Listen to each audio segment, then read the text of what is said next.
salat, dari ibadah. Kan dari salat itu tanha 'anil fahsya wal munkar. Ya, tanha 'anil fahsya wal munkar itu melahirkan akhlak. Salah satu ciri hamba yang nggak berakhlak itu. Kalau sholat itu akan menampilkan akhlak, nggak juga banyak orang yang sholat, mulai dari masjid kampung, itu kehilangan sendal di sana. Nyolong sendal. Datang pakai sendal butut, pulang pakai sendal bata, sandal nekerben. Dari datang hanya nyeker, pulang pakai nekermen. Bagaimana itu kok sholat akhlak? Enggak. Fawailul lil musallin, katanya. Neraka bagi orang yang sholat. Kenapa? Alladzihum fi salatihim khashi'un. Khusyuk dalam sholat. Bagaimana bisa khusyuk?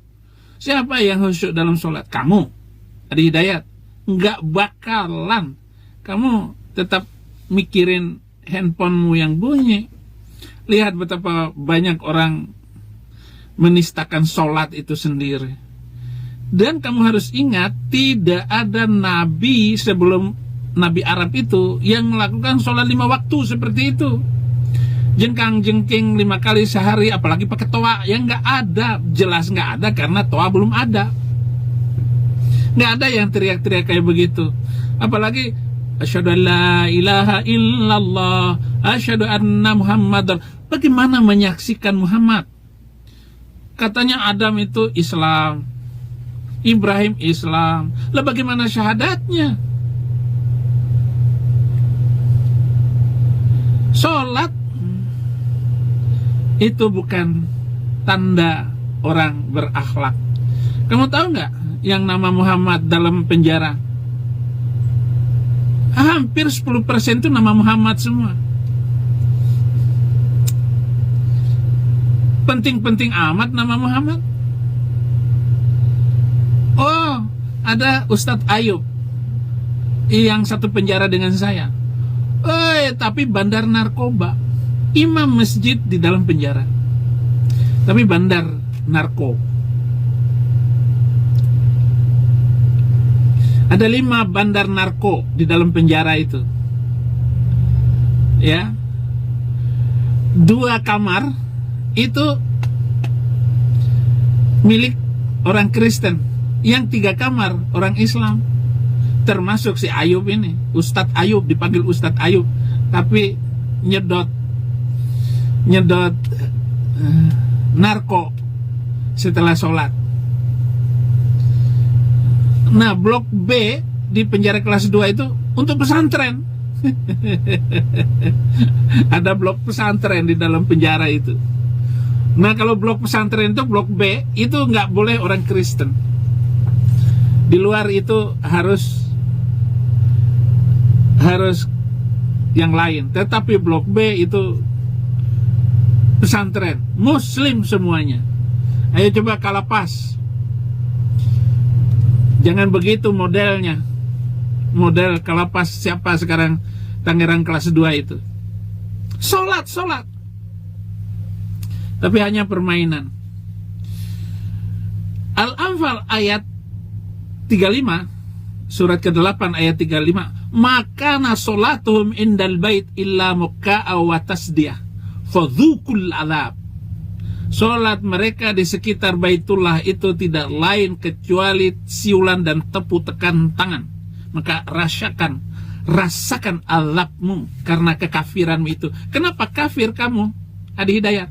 Kamu kafir karena tidak memberlakukan hukum Islam. Ngapain lu sholat? Hukum Islam gak berlaku? Jadi tidak ada maknanya sama sekali. Hukum Islam, maksud saya syariat Islam, ibadah Islam, ritual Islam, tanpa memberlakukan hukum Islam. Dan tidak ada hukum Islam tanpa negara Islam. Indonesia Pancasila, Adi Hidayat. Gak bisa kamu. Maka kamu tetap dikutuk oleh Al-Quran, dikutuk oleh ayat-ayatnya itu. Surat kelima ayat 50, afa hukmal jahiliyati yabghun wa man ahsanu minallahi hukman liqaumi yuqinun. Apakah hukum jahiliyah yang mereka kehendaki? Ya, mereka menghendaki hukum Pancasila, hukum buatan manusia, aturan-aturan buatan manusia. Tetapi hukum manakah yang lebih baik daripada hukum Allah bagi orang yang percaya? Kamu mau sholat jengking sampai jidat menghitam sementara hukum Islam tidak berlaku? Artinya tidak ada orang Islam di Indonesia, yang ada orang isi alam. Apa itu isi alam? Batu, ya isi alam. Batu hitam, ya isi alam. Kebo, isi alam. Saya membuka pikiran Anda, saudara muslim. Tidak ada gunanya Anda sholat selama hukum Islam tidak berlaku. Muhammad 12 tahun di Mekah tidak punya hukum. Dia hanya mengajak kepada akidah. Sholat pun muncul setelah tahun ke-11 kenabiannya. Belum ada sholat. Tiba-tiba kok ada sholat katanya waktu di Mekah. Nggak ada. Sebelum dia mendapat Isra Mi'raj belum ada sholat sama sekali. Sholat itu tahun ke-11 kenabiannya. Berarti ada 11 tahun Nabi nggak punya akhlak. Kalau kamu menggantungkan kepada sholat itu sebagai akhlak, kamu rendah sekali cara berpikirmu, Ustadz. Belajar lagi ya, belajar lagi. Narasi salah seperti ini, kamu sangat memalukan, Ustadz. Kembali kepada yang benar. Tegakkan dulu hukum Islam dan bagaimana negara Islam harus berdiri, baru ngomong akhlak. Baru setelah di Madinah baru ada hukum Islam, baru turun itu undang-undang kawin, undang-undang mengucurkan air merah dari tubuh manusia dan bagaimana melepaskan kepala manusia dari tubuhnya. Kan begitu, Ustaz. Faham gak Ustaz kamu? Kalau memang kamu Ustaz, ya harus faham, harus mengerti urutan sejarah itu. Quran itu terdiri dari dua, Makkiyah, Madaniyah. Jadi masa turunnya Quran itu 12 tahun di Mekah, 11 tahun di Madinah. Harus dimengerti susunan ini. Kalau enggak, kamu asal ngomong. Tapi mau nggak bangsa Indonesia itu mengubah NKRI menjadi negara Islam Indonesia? Enggak lah, enak aja. Yaitu orang-orang Kristen habis semuanya. Belum jadi negara Islam aja sudah babak belur kami orang Kristen. Terusir saya dari negara Indonesia, dipaksa untuk dibawa kembali ke Indonesia. Aja hidup dan nyawa cuma selembar, masa harus kembali ke Indonesia? Hati-hati Ustadz ngomong akhlak itu, sholat itu. Inna sholata tanha anil fahsya'i wal munkar. Bohong, makin sholat makin korupsi, makin sholat cuci uang ke Arab Saudi. Apa itu? Nguntungin Arab sana. Orang Indonesia miskin, korupsi, menteri agama. Yang disampaikan, yang penting akhlaknya bagus. Nggak sholat nggak apa-apa, nggak sholat tuh nggak berakhlak, gitu ya. Nggak sholat tuh nggak berakhlak, nggak berakhlaknya langsung kepada Tuhan, pada pencipta. Dan justru akhlak tuh muncul dari sholat, dari ibadah. Kan dari sholat tuh tanhan. Nggak ada akhlak keluar dari sholat. Yang sholat makin sholat, yang tidak makin tidak. Jadi sholatnya boleh ngomong nggak? Cerita yang lain nggak? Nggak boleh. Pokoknya Allahu Akbar. Dua orang di belakang imam lagi mancing sore. Pancingannya dimakan sama ikan. Ciu. Pancing saya kena. Kata makmum yang satu, nggak boleh ngomong lagi sholat, ngangkat-ngangkat pancing lagi. Kata imam, untung saya nggak ngomong. Tiga-tiganya ngomong, batal semua Ustadz. Sholat. Apa hukumnya orang yang tidak sholat? Iya, biasa aja. Saya juga sudah nggak pakai hukum sholat. Akhlak saya lebih bagus setelah nggak sholat. Dulu sholat jidat sampai hitam. Galaknya minta ampun, guru-guru bandel gampar sama saya. Tapi sekarang setelah saya jadi Kristen, boleh nggak gampar orang? Boleh nggak gampar istri? Di dalam Al-Quran An-Nisa 34, suami boleh gampar istri. Tapi setelah saya Kristen, istri saya yang gampar saya. Saya digampar. Ya, saya ditendang-tendang, di KDRT sama istri saya. Setelah itu dia kabur tinggalkan saya. Itu beda Kristen dengan Islam, Ustaz. Saya serahkan diri karena dipukul sama istri saya, dilempar. Malah dia kabur. Itu Ustadz on kayak begini. Terima kasih. Jangan lupa like dan subscribe, dan jangan lupa bantu Indonesia Bagi Kristus. Ini adalah video humor saja, karena video sesungguhnya itu ya video. Tuhan Yesus memberkati. Atau di Sulawesi seperti Yusuf Kala, atau di Sumatera Barat, atau di Jawa Barat. Kita melihat bagaimana orang Bali begitu toleran. Tentu saja karena agamanya, karena ajaran Hindu. Hindu itu bukan agama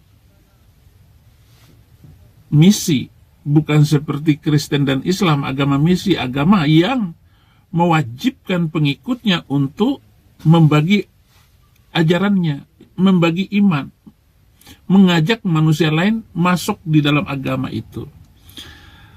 Mari kita tonton dulu video penting ini. Kok lama banget mutarnya ya? Ini apa ini? Disampaikan Bang Kadek tadi bahwa toleransi. Ini alasan kenapa orang Bali senang sekali berdampingan dengan kawan Jawa Muslimnya. Apalagi berdampingan dengan musola. Karena suara azan itu adalah alarm bagi orang Bali ya. Kami tidak orang Bali tidak merasa terganggu maupun terpusing suara alarmnya.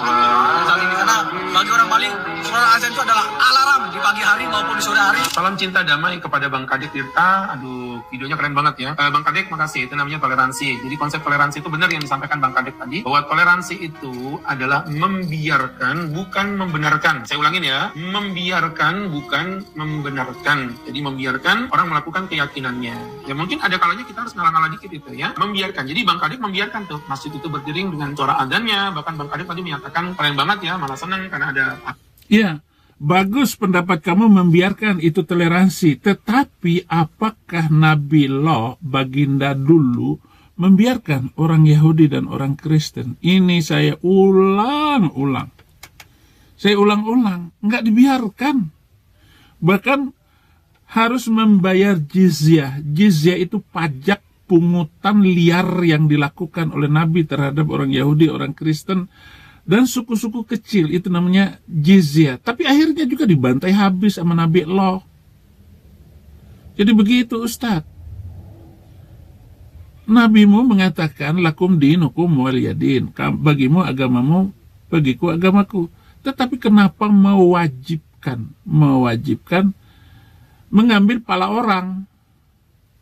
Waqtuluhum haitsu tsaqiftumuhum. Ngekin mereka di mana saja kamu jumpai mereka. Ya ayyuhalladzina amanu kutiba alaikumul qital. Hai orang-orang Islam, diwajibkan kamu untuk membun-bun. Apa? Katanya bagimu agamamu, bagiku agamaku. Tetapi ayat Al-Quran mewajibkan mengekin orang. Bahkan bukan toleransi saja.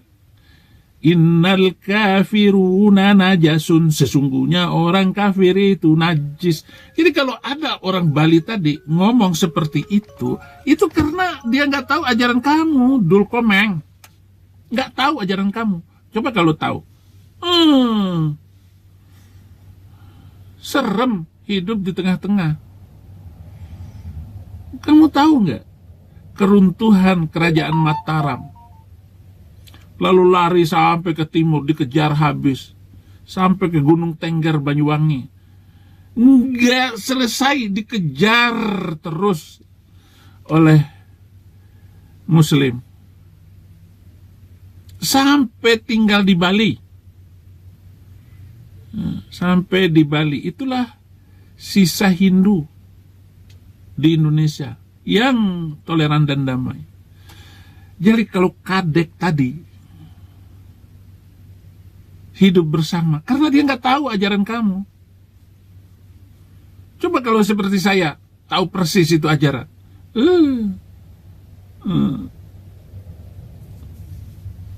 Yang gila itu kamu itu, Dul. Yang bego itu, lo.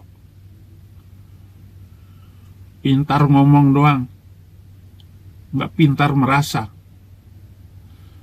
Pintar ngomong, nggak pintar merasa bagaimana ibanya. Setiap hari kalau kamu tinggal di Jakarta, itu di Depok. Tempat ibadah itu tiap hari, tiap bulan, tiap minggu.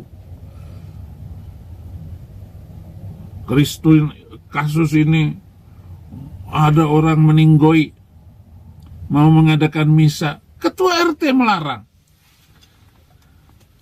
Ini Prabowo ini loh.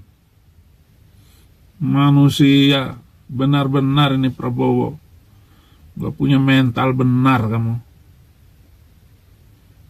Turunkan dong Hansip. Kalau bukan tentara atau polisi, Hansip aja.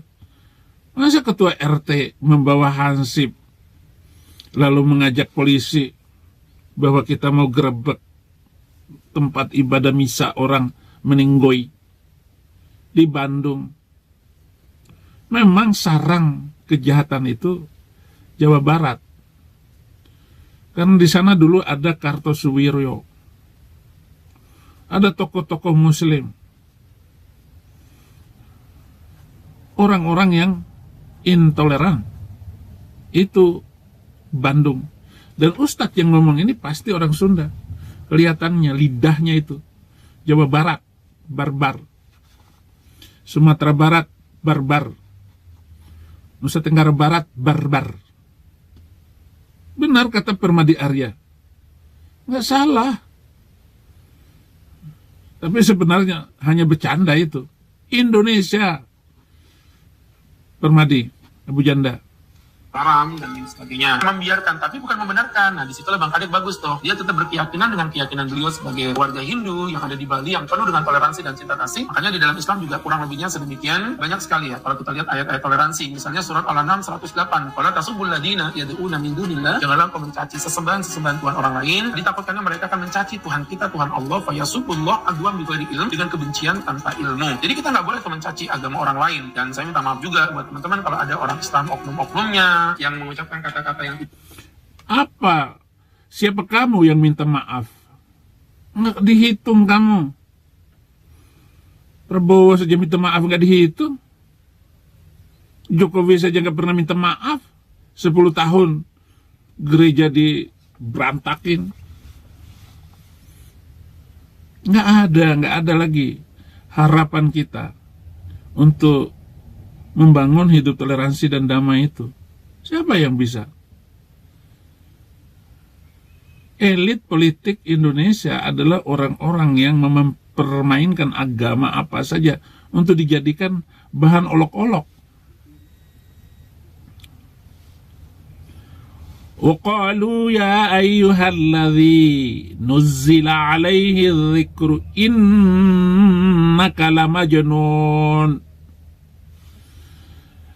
Dan mereka berkata, hai orang-orang yang diturunkan kepadanya Al-Quran, sesungguhnya engkau baginda benar-benar orang gila. Kenapa gila? Katanya, la ikraha fid din. Tidak ada paksaan dalam agama. Tapi coba lihat saudara-saudara kamu, teman-teman kamu yang KTP-nya sama dengan kamu. Serem hidup di tengah-tengah muslim ini. Dan begitu banyaknya muslim yang masuk Kristen, tetap juga memang penjahat itu nggak perlu banyak. Yang namanya Amorozi, kalau 1.000 orang, habis. Tapi ya memang sedikit.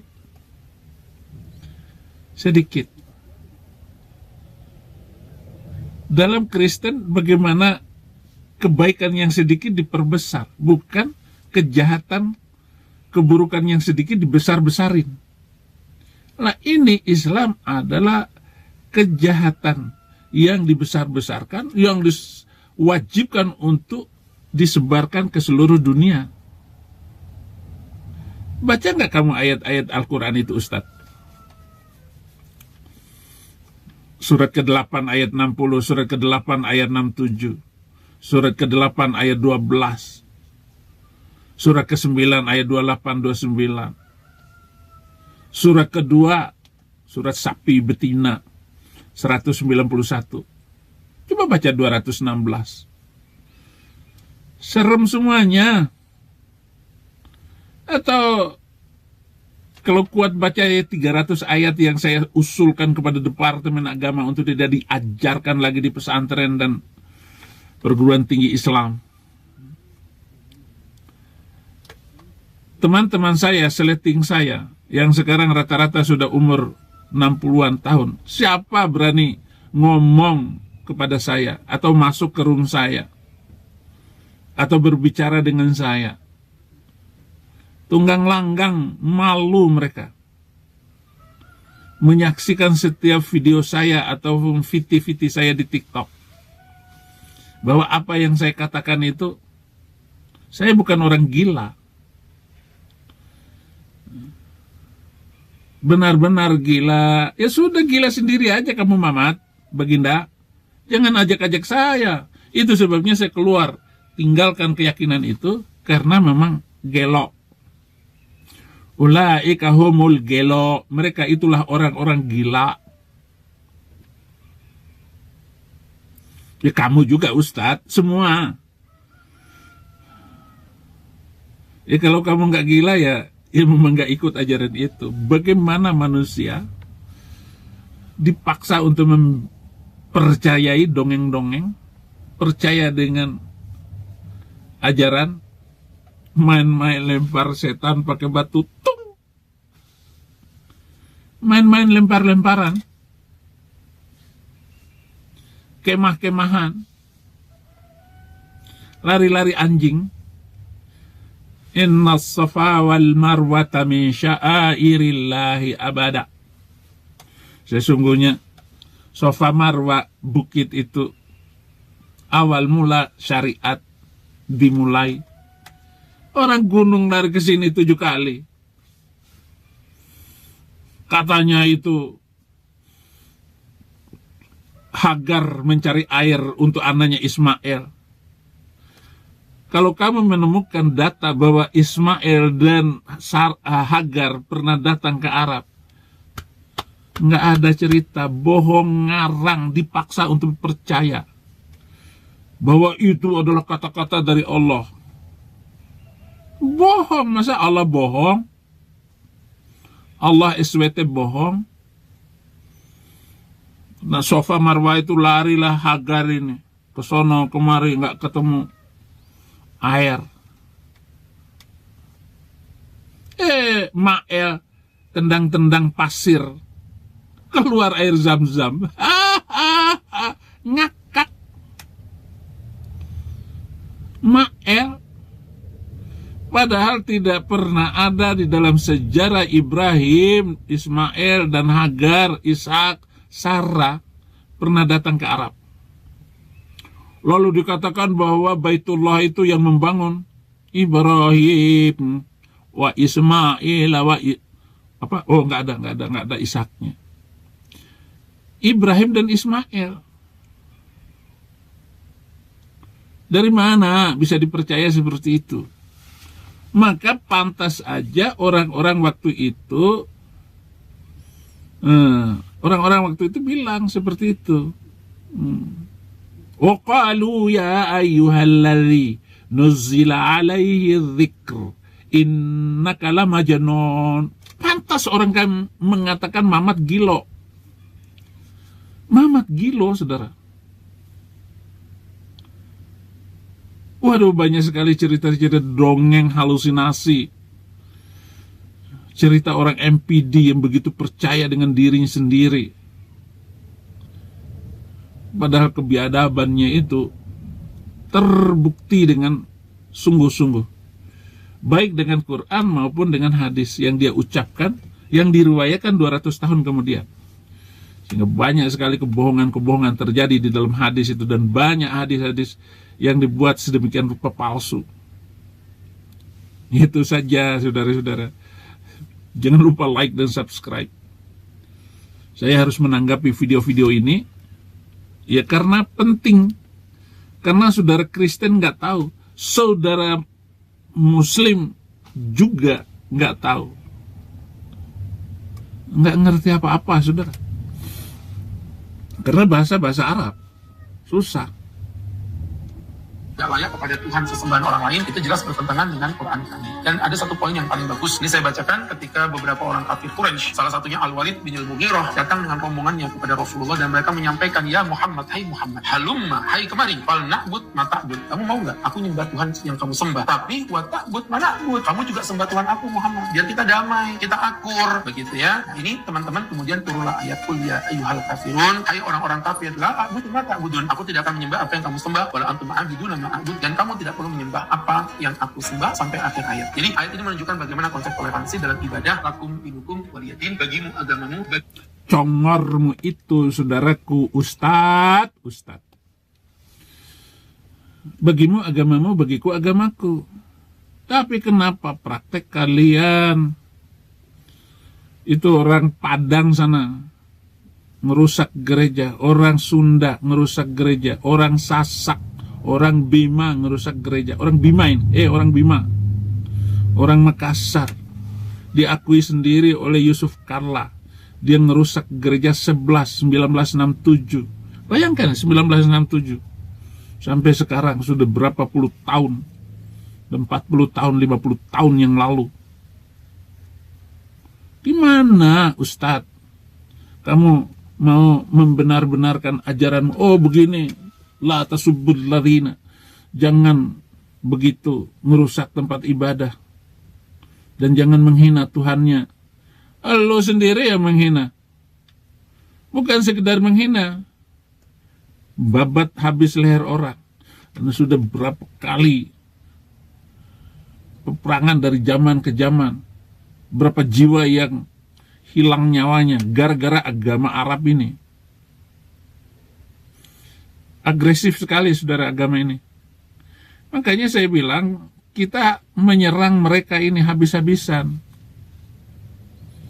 Nanti saya akan sampaikan kenapa Baginda itu dibilang gelo. Gitu. Apa alasan-alasannya? Saya akan kumpulkan ayat-ayat gila nanti di dalam Quran, biar kamu tahu. Saya melakukan kajian empiris, saya kajian komprehensif, saya lakukan kajian total terhadap Al-Quran dan juga belajar Alkitab, supaya Anda tahu semuanya, bahwa saya tidak membangun kebencian. Jangan lupa like dan subscribe, bantu lewat dana untuk pelayanan di Indonesia bagi Kristus. Anda punya kelebihan, lihat di deskripsi YouTube live saya. Ada deskripsi, ada 2 rekening, Mandiri dan BRI, atas nama Abraham Ben Moses. Ya, kalau bantu-bantu saya di Amerika, ya ada juga di Bank of Amerika di situ. Saya cantumkan rekening saya. Atau Zili saya, Zili itu dana kalau di Indonesia. 661 687 5650. Kalau dari Indonesia plus satunya. Terima kasih saudara-saudara. Tetap sukacita. walaupun hidup susah, jadilah saksi bagi Kristus. La yauma illa bitilawatil Injil, tiada hari tanpa menginjil. Tuhan Yesus memberkati. Sudah banyak kaum radikal yang dideportasi, entah dari Amerika, dari Prancis, ataupun dari Australia, karena mereka nggak kapok-kapok. Mulut mereka mengucapkan kata-kata orang Islam harus menyerang orang-orang kafir, orang-orang Kristen harus diserang karena mereka punya tiga Tuhan, karena mereka makan yang haram, karena mereka suka perempuan. Bukannya nabimu yang suka perempuan. Mari kita rusak tempat ibadah mereka, karena tempat ibadahnya tidak berizin. Inilah contoh-contoh kalimat bagaimana khutbah-khutbah mereka.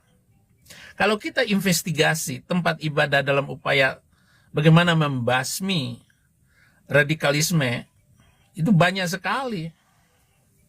Ini mereka itu luar biasa, saudara. Nggak malu. Udah ke Wahwi belum? Mereka nggak malu, saudara. Sangat tidak malu mereka.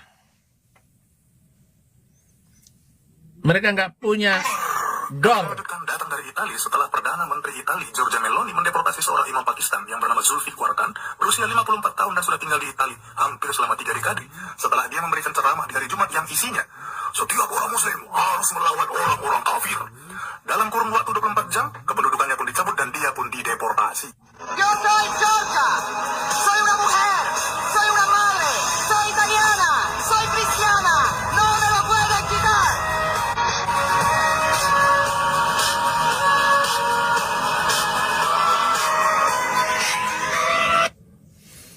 Jadi mereka nggak kapok, mereka nggak malu, dan merasa bahwa itulah jihad, itulah perjuangan. Mereka tidak mempermasalahkan kehidupannya. Dari 30 tahun dia menjadi imam di negara Prancis ataupun negara Italia, negara-negara Eropa. Contoh orang yang dideportasi tadi, dia nggak mikir, udah 54 tahun, nggak mikir yang bagus. Sama dengan umur Nabi Muhammad 54 tahun. Ketika dia mengawini Aisyah yang baru umur 6 tahun. Macam mana? Nggak mikir kayak begitu.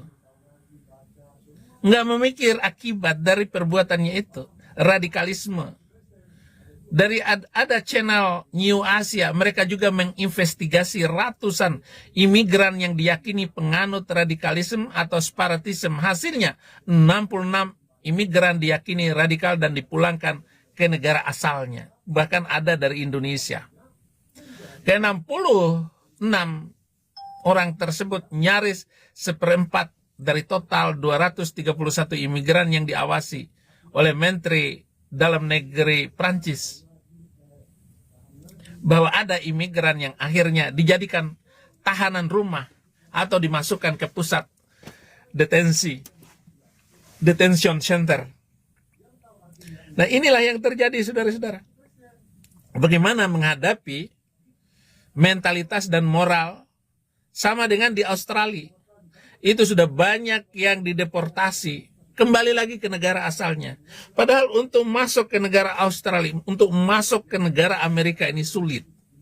Terutama mahasiswa-mahasiswa yang ada di kota-kota besar, terutama di California, New York, Texas, ataupun di San Francisco. Ini adalah universitas terbaik. Tetapi ketika saudara-saudara Muslim, para mahasiswa yang radikal ini, karena suka memberontak, suka melawan, akhirnya dideportasi. Mereka nggak boleh lagi mendapat beasiswa yang membayar pemerintah Amerika. Mereka sekolah di sini, tetapi mereka tidak malu melakukan kejahatan dengan menentang pemerintah yang menjamin makan minum dia. Itu terus sudah ratusan mahasiswa dari Timur Tengah kembali. Dan kalau sudah dideportasi itu, tunggu 15 tahun yang akan datang baru boleh datang lagi. Itu pun harus diseleksi ketat oleh pihak imigrasi Amerika. Tunggu 15 tahun yang akan datang. Kalau kamu mengajukan visa baru, ya hilang duitmu 3 juta untuk mendapatkan visa masuk Amerika. Ini saudara-saudara yang perlu saya sampaikan kepada Anda semua, agar terutama bangsa Indonesia, saudara sudah bersyukur saudara Muslim bisa datang ke sini. Karena Anda banyak berbohong, banyak menipu. Pura-pura masuk Kristen, lalu mengaku dianiaya di Indonesia, di saya ini dimusuhin kalau kembali karena saya sudah masuk Kristen. Begitu dapat garansi, sudah digarantit asylumnya, masuk Islam lagi. Banyak yang begitu. Muslim. Banyak yang bohong. Dia kembali lagi. Nah, di sini banyak komunitas Muslim. Nah, ada kota-kota yang sudah Muslim di Amerika ini. New York termasuk karena kemenangan. Wali kota New York itu adalah Muslim. Dul Komeng. Kemudian ada lagi di Denver, Texas. Itu sudah banyak yang pakai jilbab. Downtown, California. Banyak yang pakai jilbab. Tapi kalau di sekitar sini malu mereka pakai jilbab. Karena ini adalah daerah Kristen yang kuat di daerah saya ini. Jadi saudara-saudara, lupa saya di Sydney itu ada daerah Lakemba. Saya sudah berkunjung ke sana. Pas hari Jumat teriak pakai toa. Mereka boleh pakai toa di situ itu. Kenapa? Karena kompleks itu sudah Muslim rata-rata. Dan mereka sekarang itu sudah mulai berani juga di Amerika ini ada kompleks Muslim semua. Jadi kalau ada orang yang Kristen walaupun sudah persyaratan-persyaratannya sudah lengkap, tetapi karena memilih kompleks itu dia nggak diterima di situ. Nah, sudah ada nih Muslim kayak begitu. Jadi mengerikan ini Muslim ini saudara-saudara. Saya berharap pemerintah Amerika jangan main-main dengan Islam. Karena Islam ini emang saudara-saudara serem. Ini saja yang bisa saya sampaikan dalam kesempatan ini. Jangan lupa like dan subscribe. Dan